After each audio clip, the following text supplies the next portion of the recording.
طفل دايما بيحلم انه يكون ليه دور في تغيير بلده. الطفل ده كبر وبقى جندي لحد ما بقى الرئيس اللي قلب كل الموازين. انا وليد صفوت وده برنامج كيميتاوي.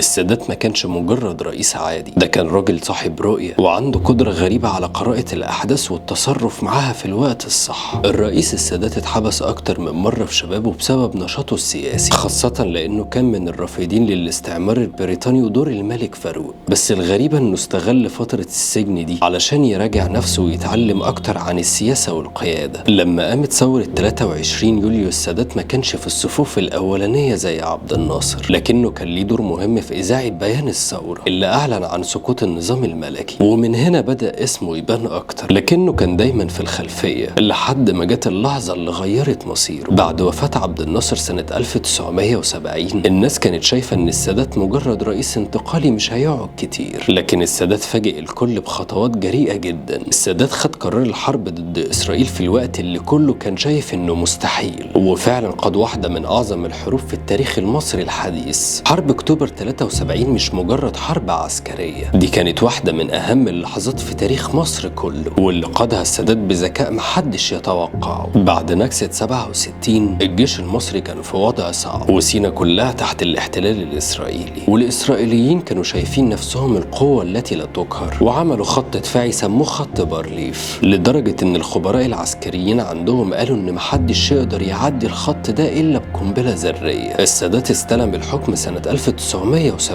ولقى طبعا ان الشعب المصري محبط والجيش لسه بيتعافى، والدول الكبرى كلها بتميل لصالح اسرائيل. ووقتها كان لازم ياخد قرار حاسم، يا اما يستسلم للوضع الحالي ويقبل بالامر الواقع، يا اما يدخل حرب جديدة ويواجه كل الصعوبات. السادات كان عارف ان اسرائيل مدعومة بالكامل من امريكا ومتفوقة علينا في التكنولوجيا والسلاح، فكان لازم يستخدم ذكائه في الخداع الاستراتيجي. وهنا بدأ التخطيط لحرب اكتوبر بطريقة غير تقليدية. سنة 72 الرئيس السادات خدع الكل لما طرد الخبراء الروس، وده خلى الكل يفتكر ان مصر مش هتحارب قريب، والمخابرات المصرية سربت اخبار بتقول فيها ان الجيش المصري مش مستعد للحرب، وان اي تحركات عسكرية مجرد مناورات. الحرب قامت يوم 6 اكتوبر اللي كان وقتها عيد الغفران عند اليهود، وطبعا ده كان يوم مقدس عندهم، والجيش الاسرائيلي كان في حالة استرخاء تام. كمان الحرب بدأت وقت العصر بحيث ان الشمس تكون في اتجاه عيون الإسرائيليين، وده أضعف رؤيتهم الجوية والبرية. الجيش المصري استخدم تكتيك عبقري لتدمير خط بارليف، وهو خراطيم المية اللي فتحت ثغرات ضخمة في الساتر الترابي، وده كان حل عبقري بدل استخدام القنابل التقليدية اللي هتاخد وقت أطول بكتير. ونفذت مصر 220 ضربة جوية دمرت مواقع العدو في دقايق.